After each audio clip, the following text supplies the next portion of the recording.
League of Legends highlights, powered by ArcaneBet.com. Bet live on esports.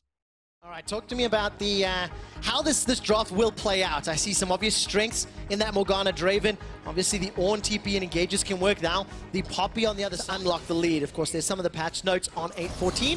Changes.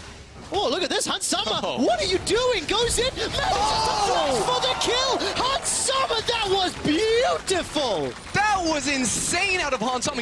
Towards this bottom side, he wants to may have an impact. All right, let's see what Cold can do. Dance of Arrows over the wall. Hunt Summer tried to step out of that hero's entrance. Now Hunt Summer trying to get one in reply. Gets shut down.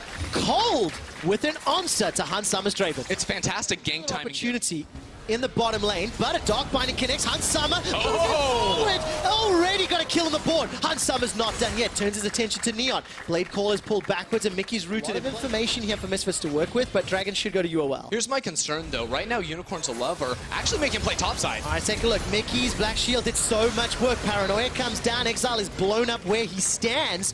Unicorns are at least able to get a Dragon. Some late game insurance. But here comes Hunt Summer. The Whirling Death not able to pick up a kill, and the Feather Storm is sidestepped. Now Hunt turns his attention to Totoro. Totoro's able to escape with his life. The Rift Herald helps take down the mid tower, and goal, it just makes it even more difficult.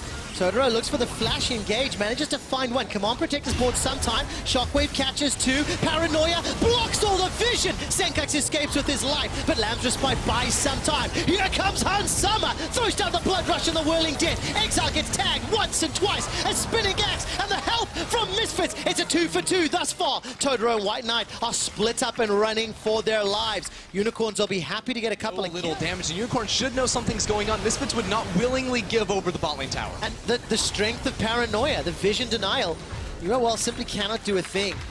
Threatening towards those inhibitors, actually mid. All right, Black Shield comes out. Shockwave from the backline. Unicorns of Love are running for their lives. Yes, they got themselves a tower. Whirling Death flies out. It manages to take down Totoro. Hunt Summer, 5-1. Infinity Edge. Totoro spawns up. This is going to be an inhibitor for Misfits. We have to look at the gold differences between the teams. Yes, it is 10,000, but throw your eyes down to Hunt Summer. 13,300 to 7,800. Mickey takes a big chunk there, but it doesn't matter. Because 2013, that would be my era. I have to ask the rest of the golden oldies on the team, Deficio and Shocks, and we'll get that confirmed later. But one final fight here for Unicorns of Love, as they're looking for an engage on the back end, and that's just not going to do it. White Knight is taken down in the back, shut down inside his own jungle. Top lane tower, there's about 110 minions in the bottom lane moving up.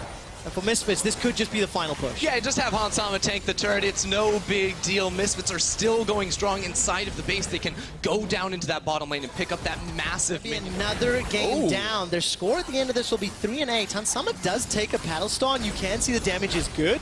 But with Bloodthirst, well as Infinity Edge and just that level of burst, it is just too easy. Alfari manages to dash forward, hits the knock up onto Neon, but there's no follow-up.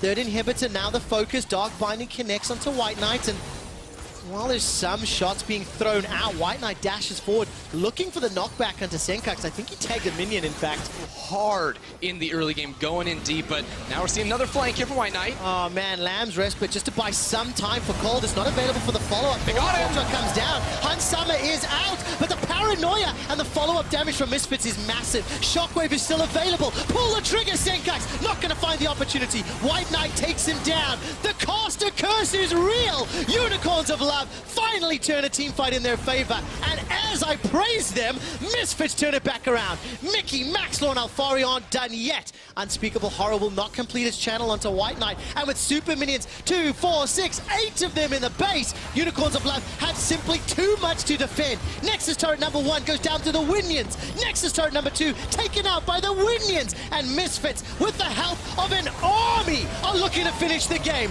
Unicorns of Love trying to slow the game down, will not be enough, will not stop Misfits, and the number 1 team holds true.